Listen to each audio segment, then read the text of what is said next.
예수님 당시에 후기 유대인들은 여전히 메시아 대망 사상에 젖어 있었습니다. 이들에게는 영토도 없고 주권도 없고 백성들이라고는 흩어져서 살다 보니 그것 외에는 그들의 명목을 유지할 수 있는 것이 미래에 대한 소망이 없었던 것이죠. 오래전 하나님께서 다윗 왕에게 주신 그 영원한 약속이 무색하게 그들의 왕은 패하여졌고 나라를 잃은 채 그들이 평소에 상종도 하지 않았던 이방인들에게 오히려 지배를 당하고 있으니 그들은 혼란스럽지 않을 수가 없었던 것이죠. 과연 이스라엘의 하나님은 살아 계시단 말인가? 그가 주신 약속은 유효한 것인가? 아니, 이제는 잊기나 했던 것인가? 가물가물해져 가고 있었습니다. 사실 하나님께서는 그것이 하나님의 언약이 신실하지 못했기 때문에도 아니었고 그들의 국력이 쇠퇴했기 때문에도 아니었고 오직 하나님을 버린 그들의 큰 죄 때문이다. 오랜 세월에 걸쳐 알려주셨으나 그들은 정작 그 자신들의 죄를 보지 못하고 엉뚱한 곳에서 문제를 찾고 있었던 것입니다. 그들은 자신들의 정당성을 확보하기 위해 신락 같은 한 가지 그들의 메시아 사상을 붙들고 있었던 것이죠. 하나님께로부터 선조 아브라함이 약속받은 그 땅에서 원수 이방인들을 몰아내고 무너진 망대와 성벽을 다시 세워 흩어진 지파들을 다시 모아 다시 나라를 재건할 것을 꿈꿨습니다. 이전 다윗 왕처럼 주변을 호령하며 제2의 다윗 전성시대를 만들어줄 아주 강력하고 카리스마 있는 정치적 메시아를 고대하였습니다. 그래서 굵직하고 저명한 인물들이 유대 사회에 일어날 때마다 그들은 열광했죠. 어떤 이들은 율법을 통해, 어떤 이들은 고난과 고행을 통해, 어떤 이들은 무력과 힘을 통해 나라를 다시 한번 재건해 보려고 했습니다. 실제로 세례 요한이 등장했을 때 사람들은 과연 그가 메시아냐 아니냐를 가장 주안점으로 보았죠.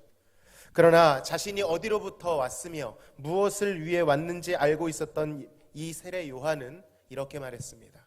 나는 그리스도가 아니라, 나는 메시아가 아니다 라는 것을 분명히 했다는 것이죠. 그는 이것에 은근히 기대어 호사를 누리지 않았습니다. 오직 그 메시아가 가시는 길을 예비하고 평탄케 하기 위하여 그 삶을 헌신했습니다. 그리고 마침내 그가 가리키던 예수께서 오셨습니다. 예수님의 이름은 그 백성을 죄에서 구원할 자, 즉 구원자라는 뜻이었습니다. 그리고 이 예수라는 이름이 구약에서 비슷한 이름이 나오죠. 바로 여호수아이죠. 여호수아 역시 구원자라는 뜻입니다. 그런데 이 유대 사회에는 이미 이 예수 혹은 여호수아라는 말이 이런 이름이 많이 있었다고 합니다. 왜 그랬을까요? 왜 사람들은 자녀의 이름을 예수라고 지었을까요? 왜 구원자라고 지었겠습니까? 바로 오랜 침략의 역사 속에서 하나님께서 자신들을 구원해 주시기를 염원하는 마음으로 그리했던 것으로 보입니다. 얼마나 그 민족의 구원과 해방에 대한 염원이 간절했겠는가, 그것이 이름에 묻어 있는 것이죠. 그러니까 그들이 보기에 아주 범상치 않았던 세례 요한이 가리키고 있는 이 예수님이라는 분은 그들이 메시아로 기대하기에 너무나도 충분한 이름이었던 것이죠. 실제로 영향력이 있었던 세례 요한의 증언에 힘입어 많은 무리들은 예수님을 따랐습니다. 예수님께서 하나님의 나라를 선포하시며 표적을 행하실 때 열광했습니다. 왜 그렇습니까? 범상치 않기 때문이죠. 물론 이 표적은 사람들을 열광시키기 위함이 아니라 하나님의 뜻 안에서 성경의 예언의 성취를 보여주시기 위한 뜻이었습니다. 예수님께서는 이 표적들을 통해 인기몰이를 하시거나 정치적인 유세를 할 생각이 조금도 없으셨습니다. 그래서 오히려 이목이 주목될 때 그 자리를 떠나셨고 그들이 인기로 몰아세울 때에 예수님은 그들의 기대와 다른 행동들을 하셨습니다.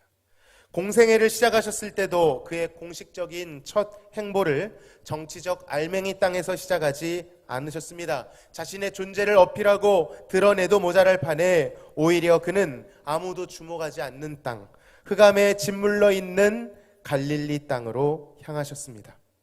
얼마든지 인기 대박, 정치 대박 터뜨릴 수 있었겠지만 예수님은 그가 하나님이요 하나님의 아들이심에도 불구하고 임의대로 행하지 않으시고 아버지의 뜻에 집중하시며 그 뜻대로만 행하셨다라는 것입니다. 대중들 입장에서는 그들이 원하는 만큼 예수님이 적당히 정치적 제스처라든지 멘트라든지 이런 것들 해주셨으면 좋겠는데 그렇지 않아 조금 당황스럽긴 했겠지만 그래도 그가 가진 능력을 분명히 보았기 때문에 범상치 않은 겸손의 소유자에게거니 하고 그가 말하는 때를 기다렸습니다. 그런데 드디어 이 예수님께서 예루살렘에 입성하신다는 것입니다. 사람들은 열광했죠. 구체적으로 알 수는 없지만 사람들은 아무래도 예수님 사역의 하이라이트를 기대했던 것 같습니다. 그들은 나귀를 타신 예수님을 왕으로 추대하며 종려나무를 흔들며 그에게 호산나 호산나 찬양을 불렀습니다. 우리를 구원하소서 외쳤습니다. 이 모습은 이 자체로 예언의 성취요, 예수님이 왕이시라는 것을 보여주는 아주 의미 있는 사건이었고, 그리고 이 당시 회중들의 찬양 역시 메시아로서 예수님을 높이고 그에게 구원을 요청했기 때문에 너무나도 의미 있는 일이었습니다. 그러나 문제는 그들이 생각하고 있는 구원자의 모습과 실제 구원자로 오신 예수님의 방법이 너무나도 달랐다는 데 있습니다. 그들은 그들의 기대에 조금 다르더라도 참을 수 있었습니다. 그 권능을 반드시 보이리라 믿었기 때문이죠.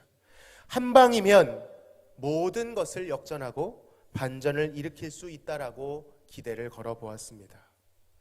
그런데 이전에 예수님께서 보이셨던 이해 안 되는 행보들은 다 참을 수가 있는데 더 이상 그들로 하여금 참지 못하게 한 지점이 있었는데 그것은 바로 예수님께서 죽으시는 것이었습니다. 일전에 예수님께서 자신의 죽음에 대하여 몇 차례 예언하시기도 하셨고 이 가르침은 예수님을 따르던 제자들일지라도 당황스러울 정도로 파격적인 것이었습니다. 생각해보면 승리를 위한 작전상 후퇴 정도는 인정할 수가 있죠. 상대를 방심시키고 그를 기만하여 잠시 거반 죽은 것처럼 할 수 있습니다. 요한계시록에 보면 거짓 그리스도는 거반 죽습니다. 죽지 않고요. 한 방이 있으니까 그 한 방으로 역전시킬 수 있으니까 그렇게 따라갈 수 있습니다. 그러나 예수님께서 말씀하시는 이 죽음은 그런 죽음이 아닙니다. 완전한 죽음. 죽으면 끝나는 바로 그 죽음을 말씀하신 것입니다. 그리고 마침내 때가 되자 예수님의 제자들 중에 배신자가 생겼고 예수님은 체포되셨습니다. 그 과정 중에 오늘 우리가 읽은 본문에 있는 일들이 일어난 것입니다. 예수님께서 못 박히신 이후의 일들입니다. 당시 이 십자가형이라고 하는 것은 정치적으로 흉악범들이 달리는 극형이었습니다. 사회 문화 인식적으로는 하늘에도 속하지 않았고 땅에도 속하지 않은 어중간한 상태, 모두에게 버림받은 상태를 뜻하는 것이었고요. 유대의 율법의 전통으로는 나무에 달리는 자마다 저주를 받은 자라고 하는 가증함을 대표하는 것이었습니다. 비참한 의미를 가지고 있었죠.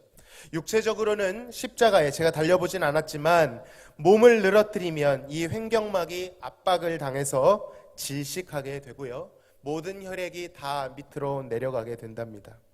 그것을 견디지 못해 다리에 힘을 주면 그 힘을 주는 신경엔 무엇이 지나가고 있을까요? 대못이 박혀있기 때문에 정말 말할 수 없는 고통의 스파크가 그 신경에 일어난다라는 것입니다. 상상이 안 되는 고통이죠. 예수님은 내려가지도 못하고 다리에 힘주어 올라오지도 못하는, 이러지도 저러지도 못하는 그 지점, 십자가의 고통을 겪으신 것입니다. 그것이 바로 십자가의 상징성이죠. 어쨌든 어떤 면으로 보나 이 십자가는 죽음을 면할 수 없는 처절한 형벌이었음은 분명합니다. 그 십자가에 예수님이 달리셨습니다. 여기 나오는 군중들은 예루살렘에 입성하신 예수님을 맞이했던 군중들과 다른 집단이 아닙니다. 같은 자들이지만 군중 심리가 변한 것뿐이죠. 종교 지도자들은 이것을 선동하여 통쾌한 마음을 가지고 예수님을 조롱하는 것을 도모합니다. 심지어는 예수님과 함께 달린 강도들까지도 예수님을 욕했다라고 본문은 밝히고 있습니다. 다양한 계층으로부터 예수님을 향한 조롱이 쏟아지고 있습니다. 그들은 머리를 흔들며 예수님을 조롱하죠. 전형적인 유대의 조롱 기법입니다. 성전을 헐고 사흘에 짓는 자여, 네가 만일 하나님의 아들이여든 자기를 구원하고 십자가에서 내려오라. 그가 남은 구원하였으되 자기는 구원할 수 없도다. 그가 이스라엘의 왕이로다. 지금 십자가에서 내려올지어다. 그리하면 우리가 믿겠노라. 그가 하나님을 신뢰하니 하나님이 원하시면 이제 그를 구원하실지라. 그의 말이 나는 하나님의 아들이라 하였도다. 예수님이 하신 말씀을 꼬투리 잡기도 하고 십자가에 달린 예수님의 처지를 모욕하고 조롱하고 도발하고 있습니다. 그러나 예수님께서는 당신이 그 십자가로부터 내려온다 한들 여전히 그들은 자신을 믿지 아니할 것을 알고 계셨습니다.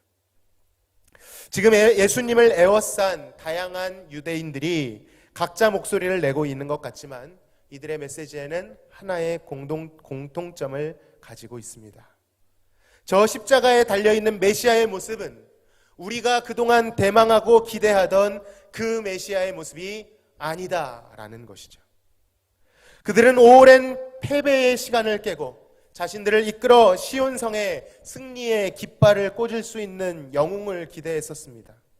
그러나 지금 십자가에 달려있는 예수님의 모습은 모든 희망을 잃어버린 채 죽어가는 모습이었으니 그들이 나름대로 지녀온 희망이 와르르 무너지는 것을 경험한 것입니다.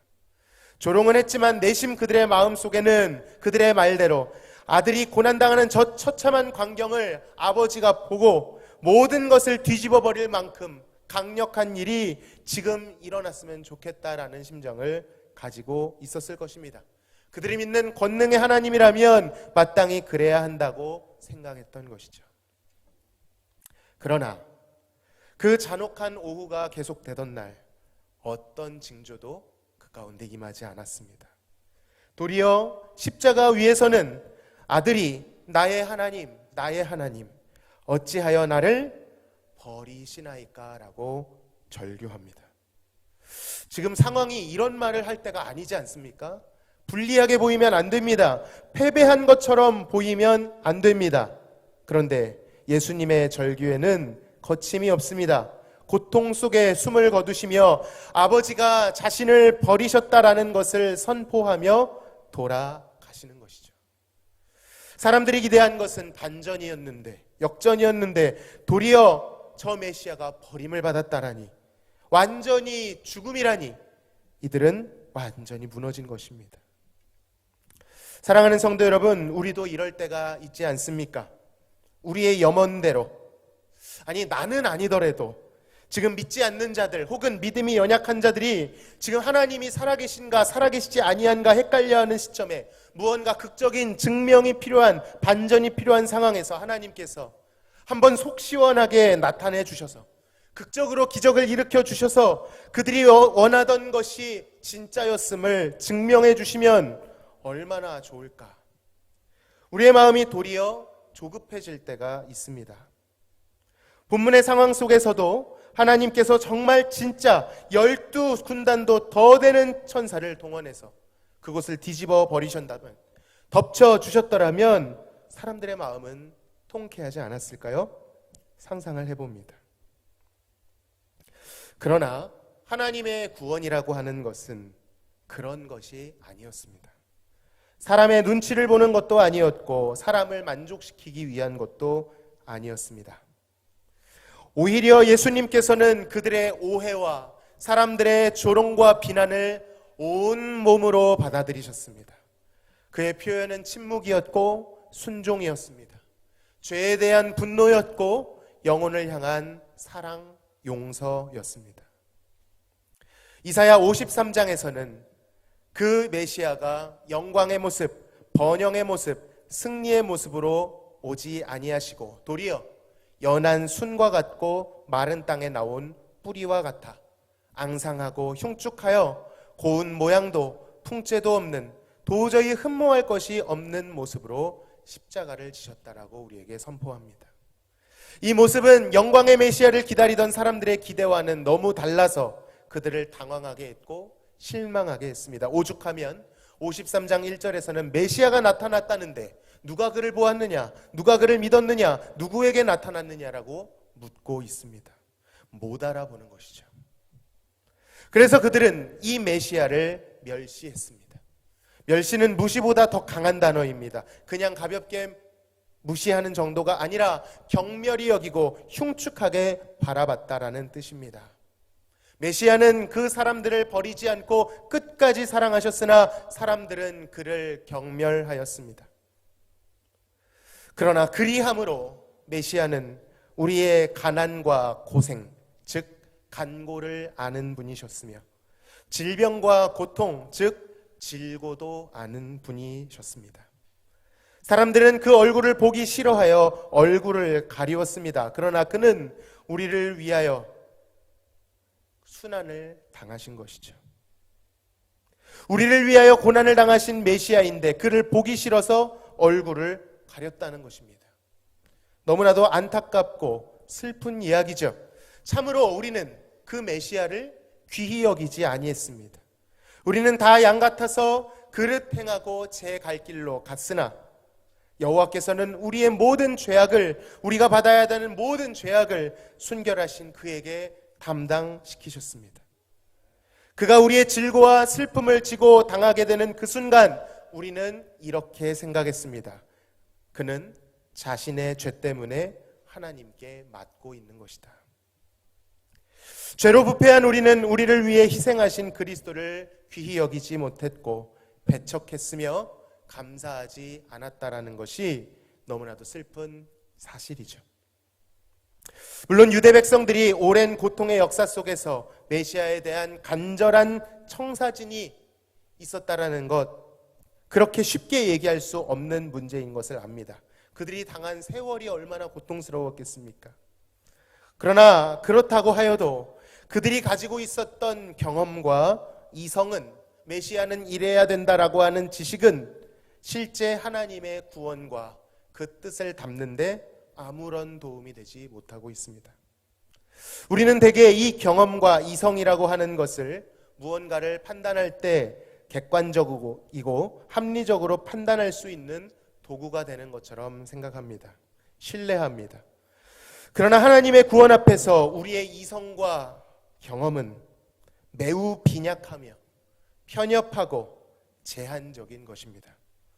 사람들은 대부분 내가 경험한 것이 옳은 것이다 라고 말하고 싶어 하겠지만 우리의 경험 대부분은 그것이 실제로 존재하는 방식, 우리가 분석하고 보려고 하는 그것이 원래대로 존재하는 방식과 전혀 다를 때가 너무나도 많습니다. 내가 경험했기 때문에 다 옳은 것이 아니다라는 것이죠. 오늘 본문에서 이 십자가 사건은 인간이 가지고 있었던 경험과 이성이 하나님을 알아가는 자원으로서 얼마나 부족한 것인지를 여실히 보여줍니다. 하나님께서는 인간들이 경험한 대로, 이성을 가지고 있는 대로 자신을 드러내지 않으셨다라는 것입니다. 그들의 바람과 염원대로 자신을 드러내지 않으셨습니다. 오히려 하나님은 그들은 도저히 생각해낼 수도 없고 상상할 수도 없는 모습으로 십자가 안에서 자신을 계시하셨습니다. 그들은 오직 승리와 성공, 번영 안에서 나타나시는 하나님을 기대했겠지만 여러분, 십자가가 웬 말입니까? 오늘날은 십자가가 너무나도 아름다운 상징물처럼 생각하겠지만 이것은 아주 흉악스럽고 가증스러운 모형이었던 것입니다. 예수님께서는 인간의 죄와 슬픔과 절망과 연약함, 오고 오는 모든 세대들의 죄의 저주가 드러난 그 한복판에서 자신이 누구이신지를 드러내셨습니다. 메시아라면 모름지기 이러셔야 하는 것 아닌가 생각하는 인간의 이성이 이 십자가 앞에 부끄러워졌습니다. 죽음에 대한 인간의 해석과 경험을 부끄러운 것으로 만드셨죠. 실로 하나님은 인간이 현명하다라고 생각하는 것들을 웃음거리로 만드시고 자신의 힘과 지식을 자랑하는 인간의 이성을 허망한 것으로 만드실 수 있는 분이십니다. 그래서 우리의 죄로 인하여 오염된 이성은, 경험은 하나님을 알아가는 우리들을 배신합니다. 이것이 이성과 경험이 다 필요 없다는 뜻이 절대로 아닙니다. 그것은 도리어 하나님의 선물이고 하나님에 대한 믿음 안에 거할 때, 그 믿음 앞에 머리를 숙일 때 너무나도 좋은 도구가 될 것입니다. 다만 이 이성과 경험이 하나님을 규정지을 수 없고 그 하나님을 알아갈 수 있는 절대적인 지지대가 될 수 없다라는 것입니다. 이성과 경험은 믿음 앞에 그리고 성경의 계시 앞에 고개를 숙여야만 합니다. 이럴 때가 있죠. 순탄할 때는 잘 모르다가도 우리가 믿는 바와 그리고 우리의 이성이 충돌하는 시간이 옵니다. 우리의 원함이 충돌합니다. 우리의 경험이 충돌합니다. 그때 우리는 하나님께 이렇게 묻죠. 하나님, 이렇게 해주셔야 되는 것 아닙니까? 이 상황에서는 이렇게 되어야 맞는 것 아닙니까? 이러셔야 하나님 아니십니까? 주장하고 싶어집니다. 그리고 그 가운데 우리는 이성과 경험을 가지고 나름대로의 하나님을 어떻게 하는지 아십니까? 그려봅니다. 나름대로의 하나님을 만들어 봅니다. 내 하나님은 이러셔야 한다고, 내 인생 가운데 이러셔야 한다고 하나님을 그려놓고 거기에 맞지 않으면 하나님을 원망하죠. 상황으로 하나님을 해석하는 것입니다. 하나님으로 상황을 해석하는 것이 아니라 상황을 하나님보다 더 앞서 보는 것이죠. 만약 내가 생각하는 것 이상의 하나님이 나에게 다가오는 것 같으면 부담스러워합니다. 여러분, 이것이 무엇인지 아십니까? 이것이 바로 우상인 것입니다. 하나님을 이성과 경험으로 재단하려 할 때 우리는 하나님을 그리려 하고 만들려고 합니다.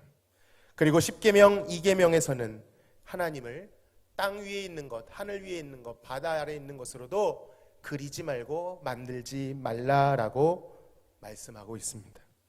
적당한 스케일의 하나님을 만들어 놓고 그것 안에서 만족하려 합니다. 사실 만족이라기보다는 적당한 하나님 안에서 나의 원하는 것들을 요구하려는 거짓 욕심인 것이죠. 그러나 우리 하나님께서는 무한하시고 영원하시고 성경에 계시된 그 하나님께서는 이러한 우리의 죄성을 다루십니다. 하나님은, 그리고 그분의 예수 그리스도의 십자가는 우리가 가진 하나님에 대한 나름대로의 생각을 무너뜨리십니다.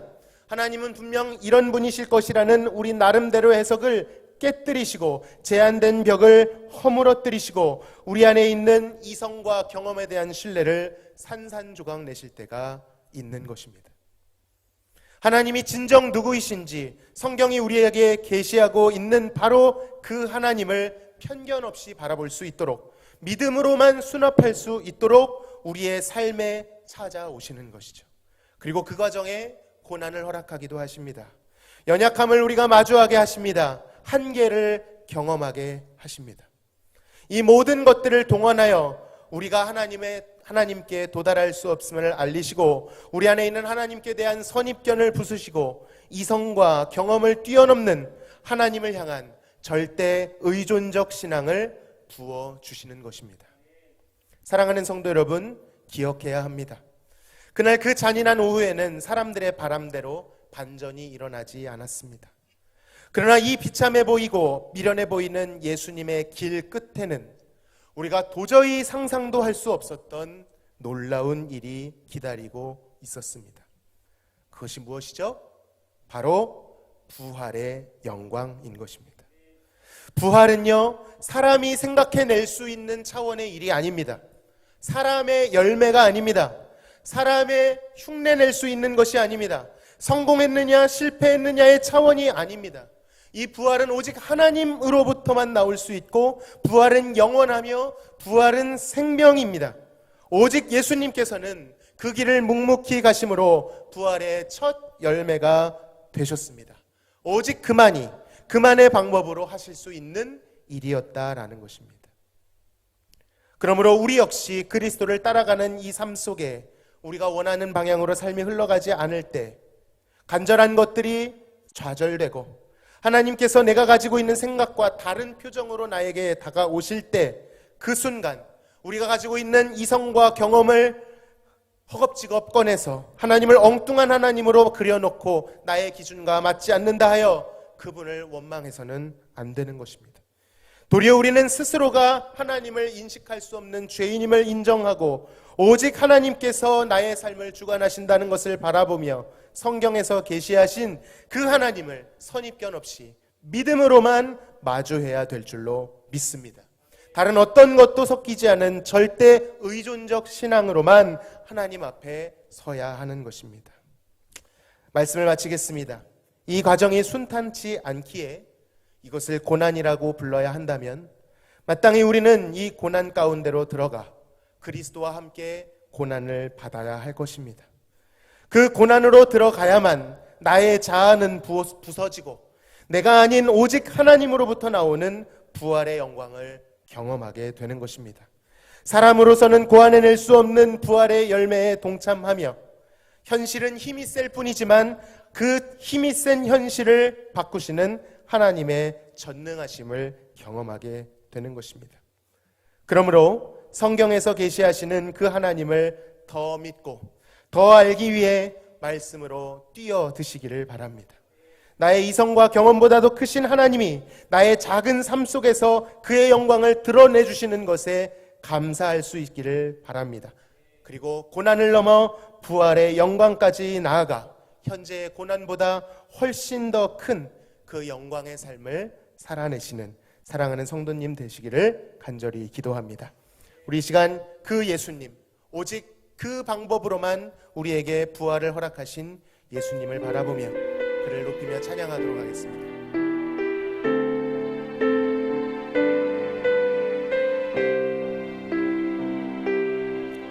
주를 보라, 고난으로 멸류관을 쓰시고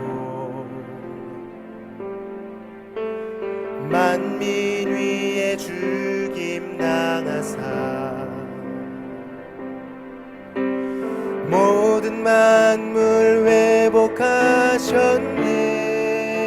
회복하셨네. 주 예수 보라, 주 예수 보라, 보좌 오른편에 앉으사 우리 위에 기도하시고 말씀 만물 다스리시네.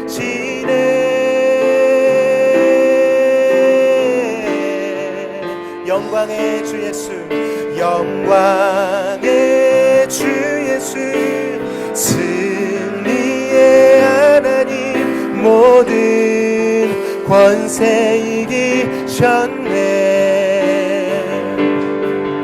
영광의 주 예수, 승리의 하나님, 원수를 정복하셨네. 이 세상 권세를 그 발 아래 두신 왕 되신 주 통치하네. 다시 한번 주를 보라, 주를 보라, 고난으로 멸류관을 쓰시고 만민 위에 죽임 당하사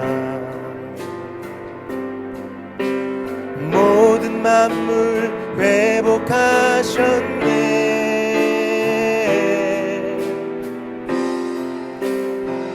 주 예수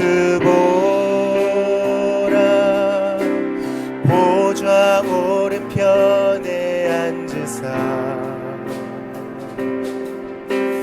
우리 위에 기도하시고 그 말씀 만물 다스리시네.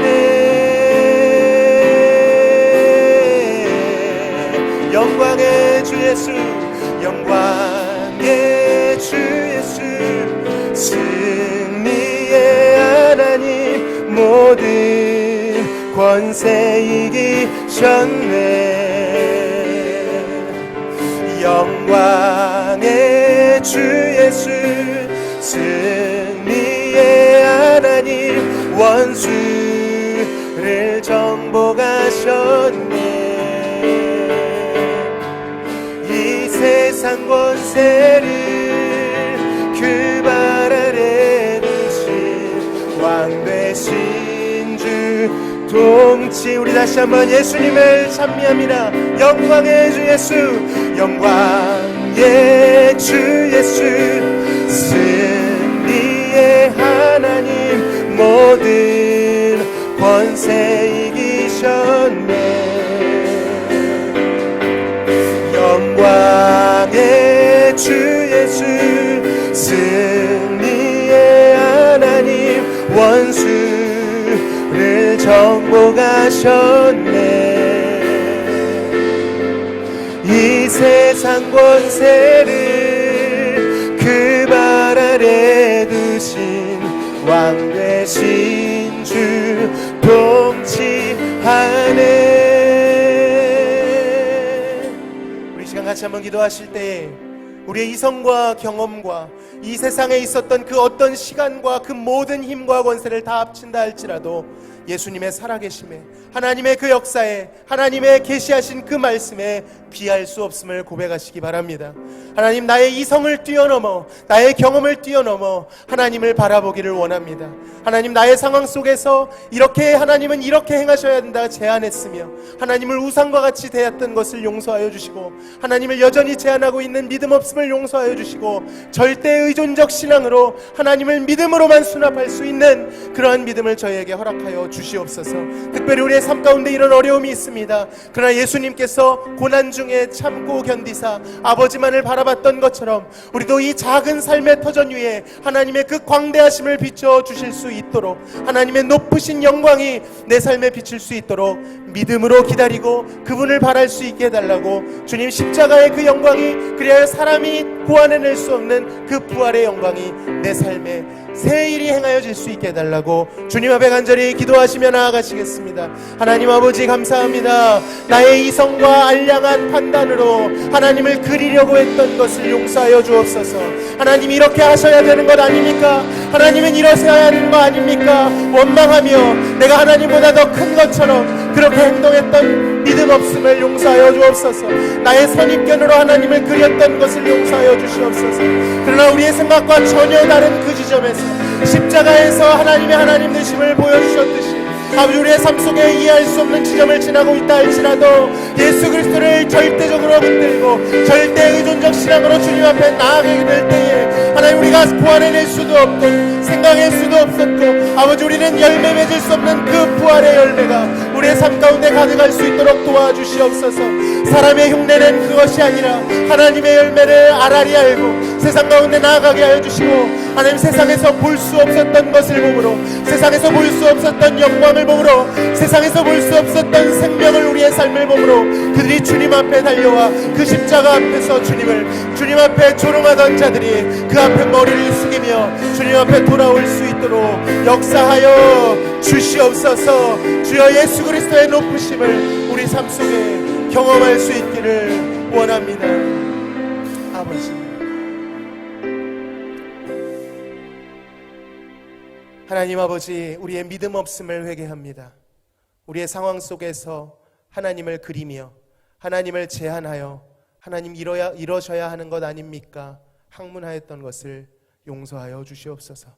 사람의 기대와 다르게 십자가 속에서 자신을 계시하시고 하나님의 어떤 분이신지 그 영광을 드러내셨던 것처럼 우리 삶 속에 다 알 수 없는 일들 가운데 그 상황으로 하나님이 어떤 분이신지 규정짓지 말게 하시며 하나님을 향한 넓은 마음으로 절대 의존적 믿음으로 그 하나님을 바라볼 수 있게 하여 주시옵소서. 그리하여 사람으로는 설명되지 않는 그 순간에 부활의 영광이 임하였던 것처럼 우리의 삶 속에 하나님이 주신 열매가 가득해 하여 주시옵소서.